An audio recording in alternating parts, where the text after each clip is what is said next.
Bonjour, c'est Ursule encore. On est le 23 mai 2021. Alors, je viens sur la trompette ce matin encore et je viens proclamer le retour de notre Seigneur Jésus-Christ. Amen et Amen. Soyez bénis. Amen. Alors, ça fait quelques jours que je suis arrivé, que je suis venu en ligne apporter un message. Amen. Le Seigneur m'a donné quelques jours de repos et je veux lui dire merci et merci. Amen. Vous savez qu'on est toujours en combat. Amen. Tous les jours, on est en combat jusqu'à ce qu'on arrive devant celui-là qui nous a créés, qui nous a façonnés à son image. Amen. Alors, aujourd'hui, je viens parler de qui s'assiera avec Christ sur son trône. Qui? Amen. Alors, on va lire dans Apocalypse 3, le verset 14 à 22. La lettre de notre Seigneur à l'église de Laodicée. Je vais lire dans une autre version. Et c'est sûr qu'on a déjà apporté des messages là-dessus.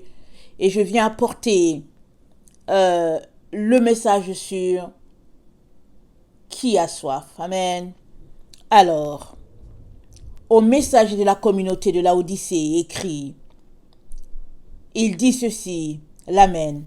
Le témoin fidèle, fiable et véridique, le principe de la création de Dieu. Je connais tes œuvres, tu n'es ni chaud ni froid.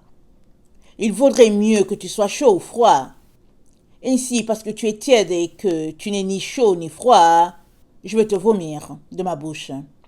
Parce que tu dis, je suis riche et je me suis enrichi, je n'ai besoin de rien, et que tu ne sais pas que tu es malheureux, oui, pitoyable, et pauvre, et aveugle, et nu. Je te conseille d'acheter chez moi de l'or épuré au feu, afin que tu t'enrichisses, ainsi que des vêtements blancs pour t'en couvrir, et que ne soit pas manifestée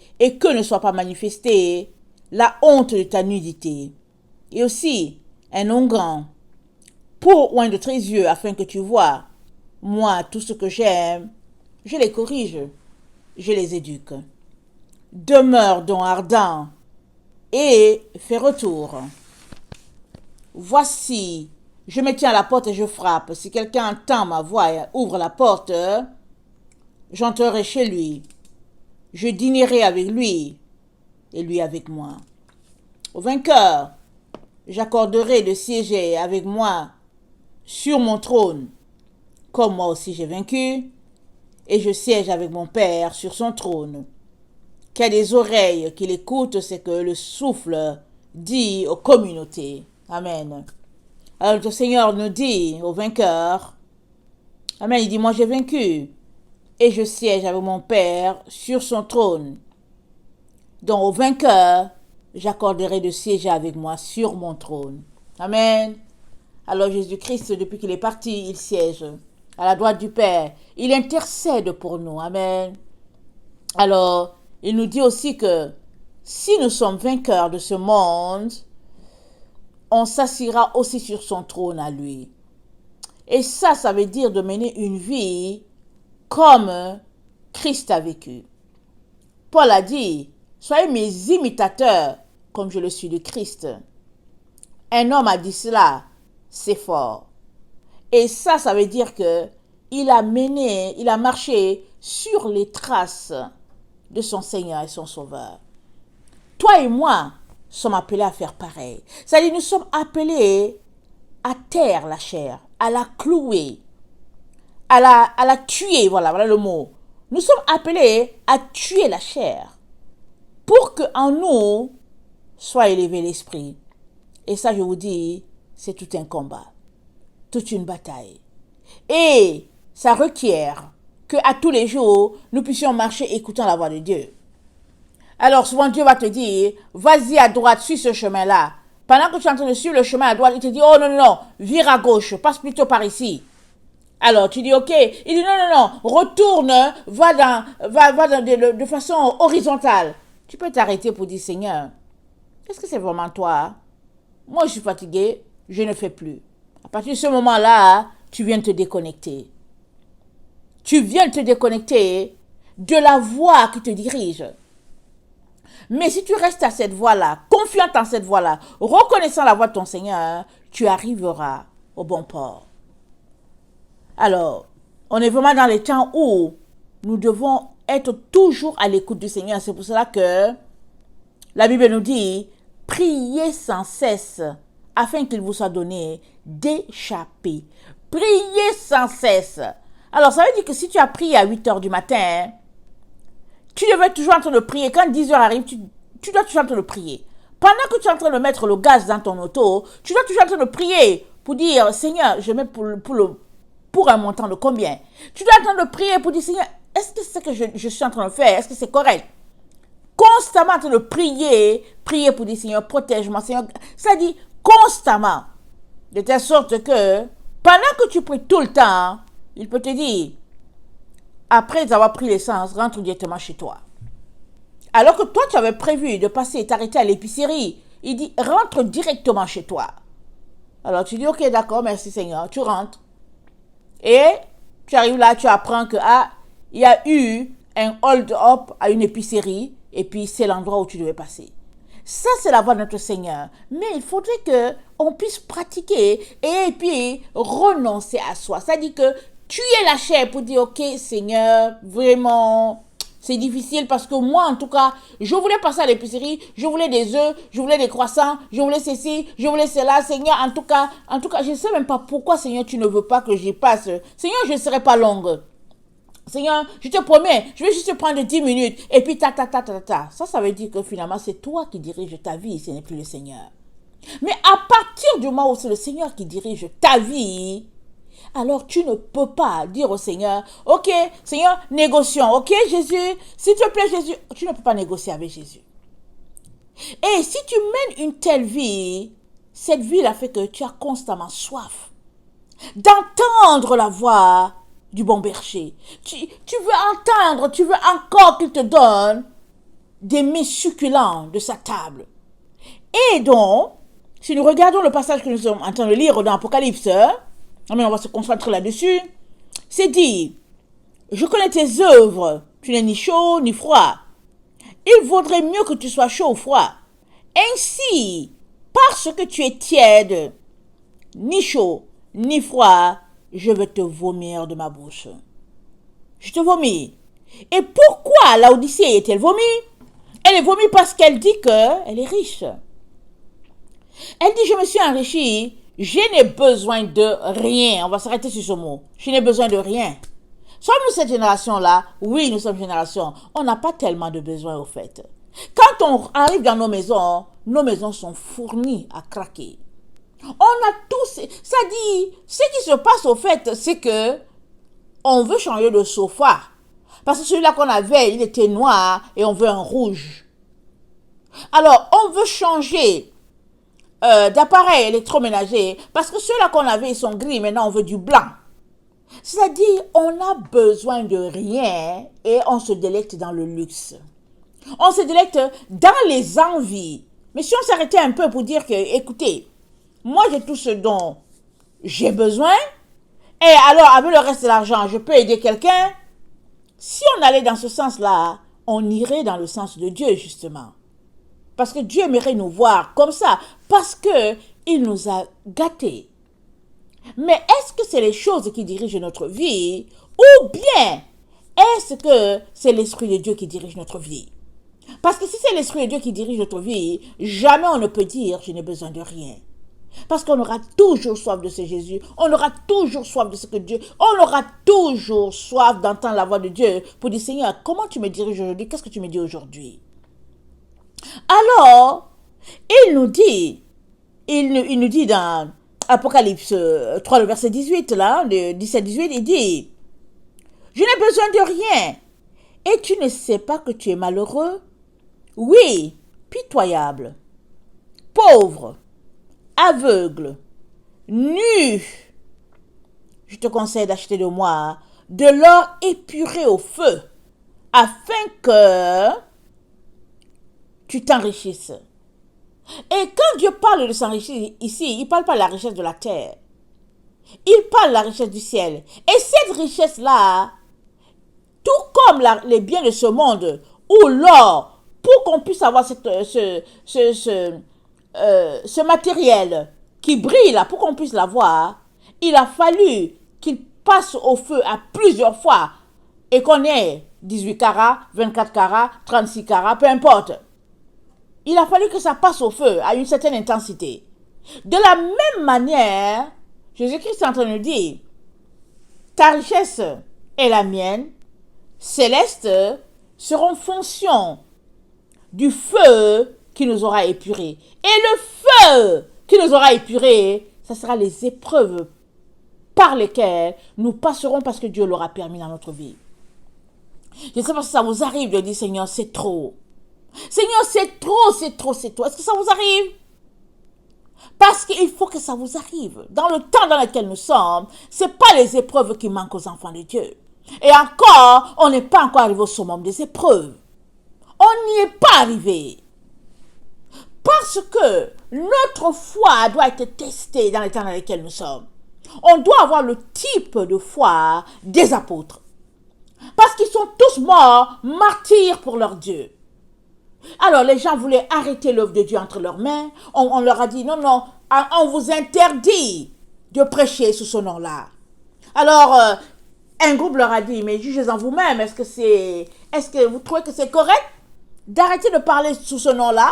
Le nom qui sauve, le nom qui guérit, le nom qui libère.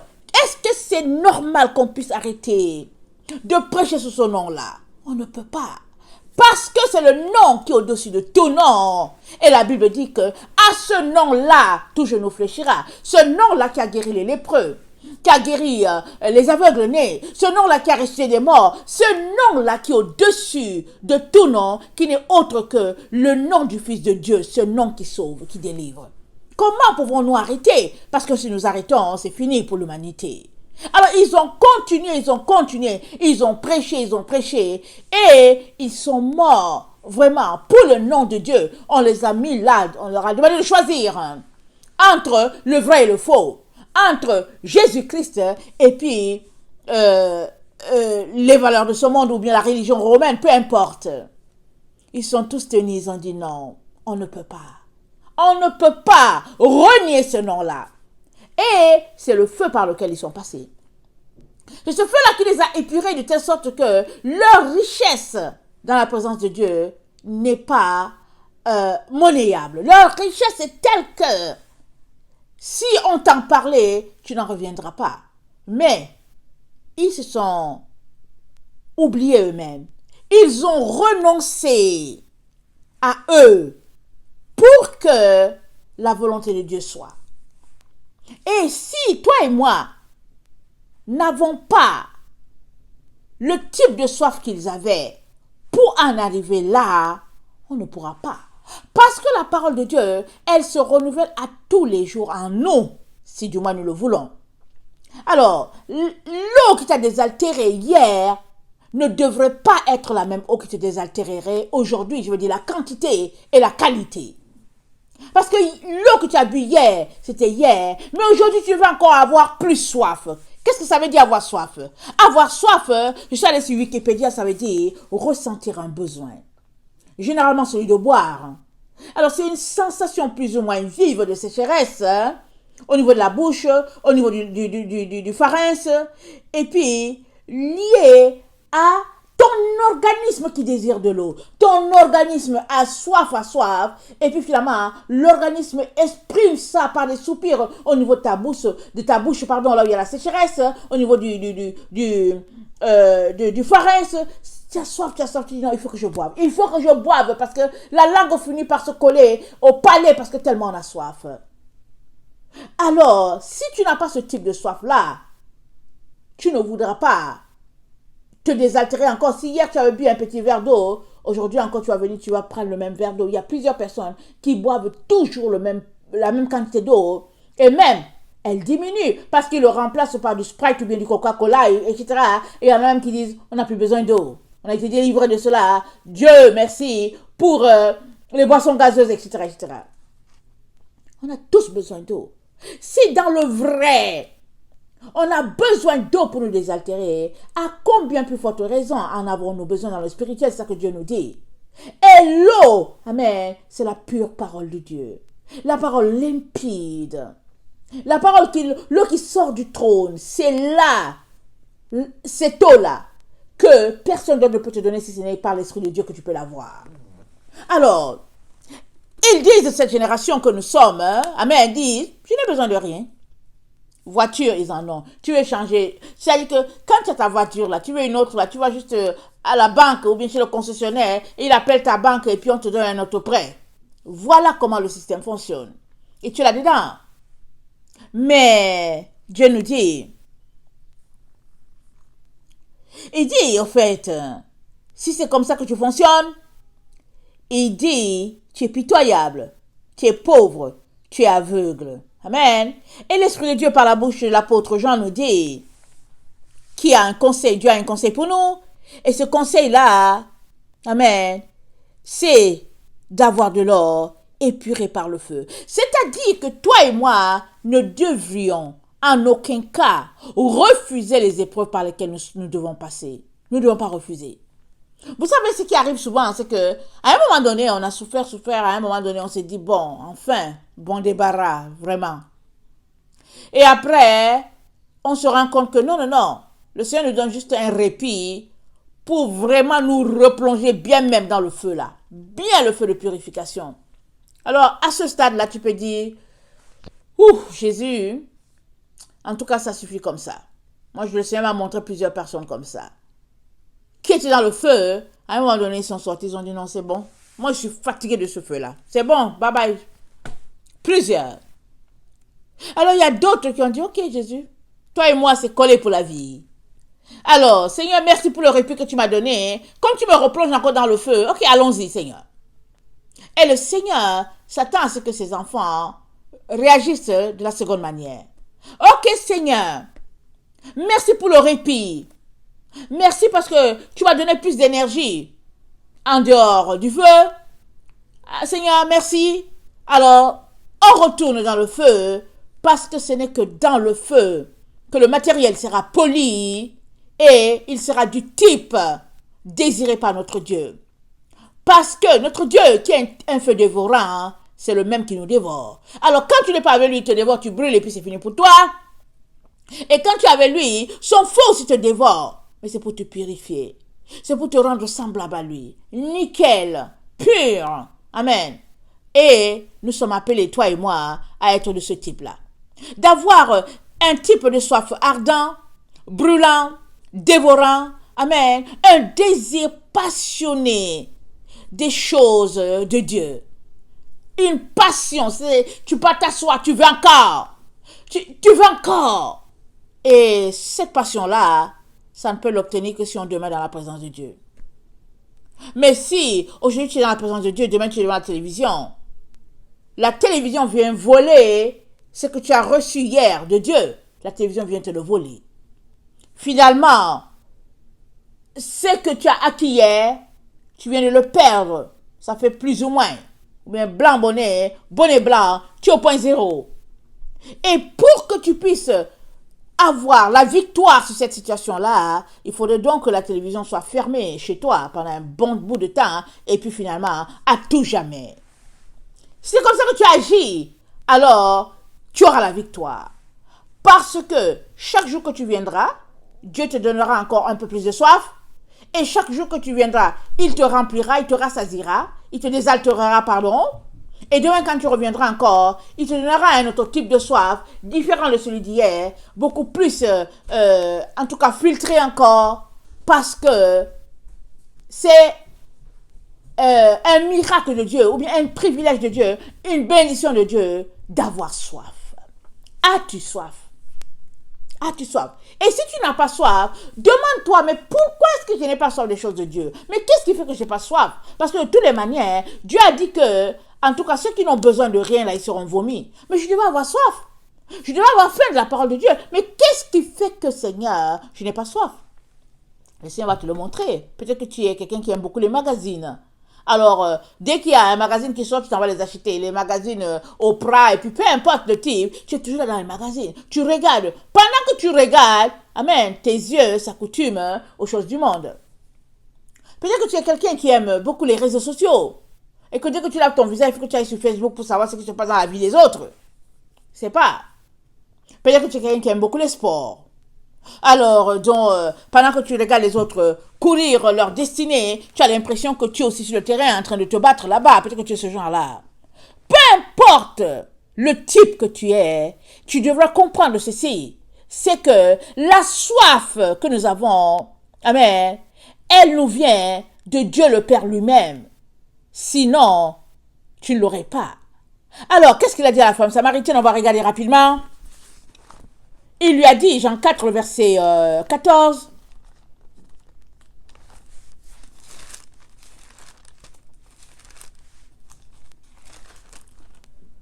Il a dit, le verset 13, quiconque boit de cette eau aura encore soif. Mais celui qui boira de l'eau que je lui donnerai n'aura jamais soif. Et l'eau que je lui donnerai deviendra en lui une source d'eau qui jaillira jusque dans la vie éternelle. Donc la soif que tu as, elle te vient d'abord, premièrement, de notre Dieu. Parce que c'est lui qui te réveille d'abord. Alors il dit à la femme, il lui dit, l'eau là, cette eau naturelle là, quand on la boit, on a toujours soif. Mais l'eau là, que moi je donne là, mon eau à moi là, une fois que tu goûtes à cela là, c'est fini, tu es désaltéré. Et chaque fois que tu demandes encore, tu es désaltéré, à satiété. Et tu es désaltéré. Tu es tout simplement désaltéré. Et finalement, de là, avec mon eau spirituelle là que tu as, tu vas te retrouver dans la présence de la véritable eau, la source d'eau intarissable, et ce sera dans la présence même de Dieu. Et tu n'auras plus jamais soif. Apocalypse 22.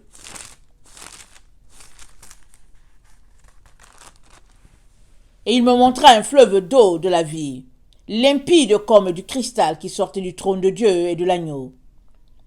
Au milieu de la place de la ville et sur les deux bords du fleuve, il y avait un arbre de vie, produisant 12 fois des fruits, rendant son fruit chaque mois, et dont les feuilles servaient à la guérison des nations. Il n'y aura plus d'anathème, le trône de Dieu et de l'agneau sera dans la ville, ses serviteurs le serviront et verront sa face, et son nom sera sur leur front. Il n'y aura plus de nuit, il n'y aura plus de lampe, ni de lumière, parce que le Seigneur Dieu les éclairera, et ils régneront au siècle des siècles. Amen. Alors, donc, du trône de Dieu, amen, et de l'agneau, amen, coule un fleuve.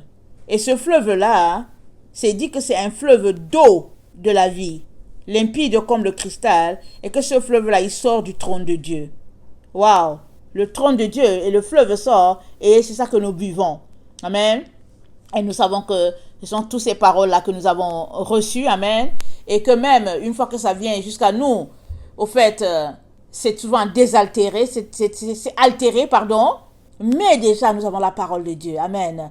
Alors, quand quelqu'un te dit, oh non, je ne peux pas lire la parole de Dieu parce que de toutes les manières, ça a été traduit plusieurs fois, ça a été altéré. Et je dis, non, la personne parle de n'importe quoi. Parce que, pendant que tu lis la parole de Dieu, Dieu vient, il te rassasie encore, il te donne encore, il t'alimente encore. Amen. Et ça, c'est le Dieu que nous servons. Amen et amen. Alors,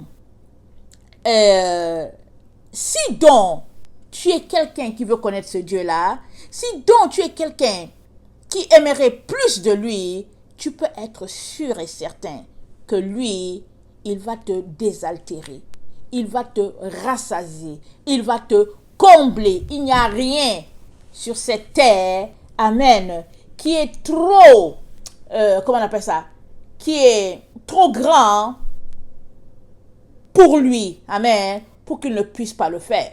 Maintenant, le problème se limite à nous, à notre niveau. Parce que nous sommes la génération qui disons, je n'ai besoin de rien. Et pourquoi n'avons-nous besoin de rien? Nous nous croyons riches. Alors, nous pensons que nous sommes bien habillés.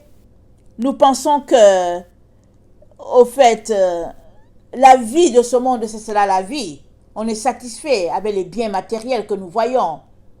Or, le Seigneur est en train de nous dire que la véritable soif, le véritable désir, amen, c'est un désir qui te vient directement du trône de Dieu. La véritable soif, c'est la soif divine. Mais si c'est des choses de ce monde que tu as soif, tu périras avec ces choses-là. Parce que ce monde passera. Amen. Et tout ce qui est là dans ce monde, ça va passer. Et c'est sur le point de passer. C'est sur le point de passer. On est la génération de la fin. Amen. Et si donc, nous voulons, s'il vous plaît, nous désaltérer, et puis nous voulons avoir soif et encore, amen, nous avons besoin, alléluia, de nous accrocher à la parole de Dieu, de rester connectés, amen, et on dit souvent que l'appétit vient en mangeant, et c'est pareil pour la parole de Dieu. Alors, si tu ne viens pas lire la parole de Dieu, tu n'auras pas envie de la lire. Moi, j'ai un exemple qui me vient fortement. Vous savez, ces derniers temps, je ne suis pas venue, mais il y a quelques jours, j'ai eu des problèmes de migraine. Amen. Vous savez que quand on a la migraine, c'est pas facile. Souvent, on ne veut pas voir la lumière, souvent, on ne veut pas voir le soleil, on ne veut pas entendre le bruit, et vraiment, on n'est pas confortable dans une situation de migraine. Amen. Mais quand même, on a besoin toujours de Dieu. Amen. On a toujours besoin. Alors souvent la migraine est telle qu'on se dit, bon, je n'ai besoin, non, je me garde de tout. Mais même dans cette situation-là, c'est important toujours de venir. De venir avec sa Bible, de venir pour dire, ok, je vais lire tout simplement. De venir pour dire, ok, je vais écouter la louange avec douceur. Non, tout simplement, viens pour dire, Seigneur, Papa, c'est difficile, c'est pénible, mais je viens devant toi, je suis quand même là. Je sais que c'est toi qui vas me bénir, c'est toi qui vas me restaurer, c'est toi qui vas me renouveler. Et pendant que tu viens, il te bénit, il te restaure, il te comble. Amen. Et ça c'est notre Dieu. Le Dieu que nous servons, le Dieu vivant, le Dieu puissant, celui-là qui nous a créés, qui nous a façonnés à son image. Alors, je viens donc, avec cette petite exhortation-là, nous demander, amen, à tout un chacun, de tout faire pour rechercher la soif. Parce que si nous sommes la génération qui n'avons besoin de rien, amen, ça veut dire que nous pouvons aussi dire à Jésus, nous avons besoin de toi. Parce qu'il dit, je me tiens à la porte et je frappe. Si quelqu'un entend ma voix et m'ouvre la porte, j'entrerai chez lui, je souperai avec lui et lui avec moi. Amen. Jésus se tient à la porte. Il se tient à la porte de ton cœur. Et il frappe. Il frappe pourquoi? Ta volonté. Veux-tu la lui céder? Parce que si tu le laisses passer, il viendra, il dit, il soupera avec toi. C'est une communion. Toi avec lui avec toi. Vous les deux. Amen. Quelle intimité. Mais si tu ne veux pas de lui, mais il ne va pas forcer. Il va juste rester à la porte. Et je rappelle ce rêve-là que j'ai eu, je pense en 2020. Oui, en 2020. Et dans le rêve, le Seigneur m'a plongé, ça fait 5-6 ans en arrière. Alors 5-6 ans en arrière, amen, il m'a mis dans un endroit là, que je connais, amen. Et Jésus était là, il cognait à la porte. Il cognait et il cognait, il cognait. Et puis moi, j'étais dans la salle, j'attendais que Jésus vienne me chercher. Mais Jésus cognait, mais moi, je n'entendais pas. Du tout, je n'entendais rien. Et finalement, je l'ai vu venir. Pendant que moi, j'étais dans cette salle-là en train d'attendre, mais au fait, je n'attendais pas Jésus. Je pensais le rejoindre. Je savais qu'il m'attendait et je voulais le rejoindre. Parce que je savais qu'il était là à la porte. Amen. Mais j'ai été retenue, voilà, par des personnes qui parlaient avec moi. Alors, ils parlaient avec moi. Et puis, bon, je parlais aussi avec eux. Et puis, je me disais qu'ok, je vais y aller parce que Jésus m'attend de l'autre côté. Mais Jésus était déjà là. Il m'attendait. Mais les gens me retenaient. Finalement, Jésus arrivait jusqu'à l'endroit où j'étais. Et moi, je lui ai demandé, mais comment tu as fait pour entrer? Parce que je sais que c'était fermé, n'est-ce pas? Il me dit, il y a quelqu'un qui était ici, qui est sorti, qui m'a tenu la porte pour que je puisse entrer. Et je viens te chercher parce qu'il n'y a plus de temps.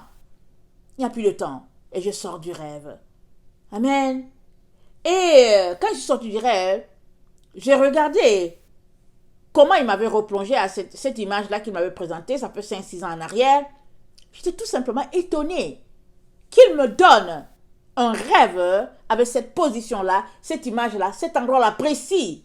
J'ai dit, Seigneur, je ne comprends pas. Il m'a dit, mais c'est parce que depuis là, je cogne depuis à cet endroit-là. Je cogne pour que tu sortes, que tu viennes à moi. Je cogne depuis là. Mais tu étais toujours enchevêtré dans toutes sortes d'histoires. Et tu écoutais les gens qui avaient des choses à dire, qui étaient là plutôt en train de te perdre du temps. Amen. Alors, tout cela pour dire que Jésus-Christ, il nous aime d'un amour incomparable. Il a soif, amen, d'une intimité avec nous, avec chacun, évidemment, individuellement. Mais, toi seul peux lui donner la place qu'il faut. Toi seul peux le laisser entrer et lui donner toute la place. Et je viens t'encourager vivement, et fortement d'ailleurs, à faire de la place à ce Seigneur-là. Et chaque jour que tu viendras, il te désaltera, il te rassasiera et tu seras comblé. Amen. Et puis sachez que, avant que je vous laisse, je voulais vraiment vous rappeler que on est dans les temps de la fin, de la fin, de la fin et de la fin. Je vous le dis. On est dans les temps où les péchés seront consumés. Amen. Et quand le péché est consumé, Daniel 8, le verset 23, dans ce temps-là décrit, quand les péchés sont consumés, on tombe dans le millénium. Amen. Et Daniel 12, 6, 7, amen, c'est aussi le temps dans lequel on est. À quel niveau sommes-nous? Est-ce que nous sommes au début de Daniel 7? Est-ce que nous sommes au milieu de Daniel 7? Mais toujours est-il qu'on est dans ce temps-là. Amen. Je ne peux pas vous préciser, mais par la grâce de Dieu, on est capable de prendre la Bible et puis de faire les calculs et puis de voir avec ce que la parole de Dieu dit. Tout cela pour vous dire que il est important que vous puissiez vous préparer. Ne vous laissez pas distraire. Amen. Il y a déjà plusieurs personnes, certaines personnes qui m'ont dit, ouais, quand on écoute tes vidéos, on a peur. Je dis, just too bad. Au jardin d'Éden, Dieu a appelé Adam. Adam, où es-tu? Il dit que, ouais, quand j'ai entendu ta voix, j'ai eu peur. Dieu a dit, mais comment as-tu eu peur? Il dit, parce que je suis nu. Alors, mais avant cela, Adam n'avait pas peur de Dieu. Qu'est-ce qui fait que subitement, il a eu peur? Il avait péché. Alors que j'annonce le retour du Seigneur, ou bien une autre personne annonce le retour du Seigneur, tu es pris de peur, va demander au Seigneur, mais pourquoi est-ce que j'ai peur? Tu devais être content du fait qu'il y a quelqu'un qui annonce le retour du Seigneur. Il y a quelqu'un qui te dit après toi, tu devais être content. Mais si tu as peur, tu es inconfortable, va demander au Seigneur, mais Seigneur, pourquoi est-ce que j'ai peur? Pourquoi suis-je inconfortable? Et Dieu te parlera, il te renouvellera. Amen.